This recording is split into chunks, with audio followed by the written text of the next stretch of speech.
अस्सलाम वालेकुम वरहमतुल्लाहि वबरकातुहू।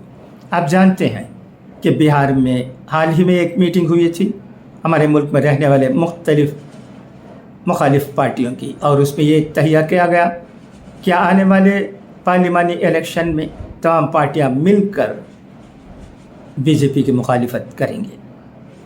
अब ऐसा लगता है कि इसमें अभी से दरार शुरू हो गया है। आम आदमी पार्टी ने ऐलान कर दिया है बड़े ज़ोर शोर से कि दिल्ली के तमाम 7 सीटों में आम आदमी पार्टी खुद इलेक्शन लड़ेगी। आखिर हमारे मुल्क में हो क्या रहा है? बीजेपी को मात देने की जो कोशिश हुई थी उसका अंजाम क्या होगा? क्या आम आदमी पार्टी के सिवा तमाम पार्टियां एक रहेंगी या उनमें भी कुछ अनहोनी होगी? ये देखने की बात है। मुस्तक़बिल ही बताएगा कि हमारे मुल्क में बीजेपी कितनी मजबूत है और मुखालिफ पार्टियों के इरादे कितने मजबूत हैं। खुदा करे कि सब कुछ अच्छा हो।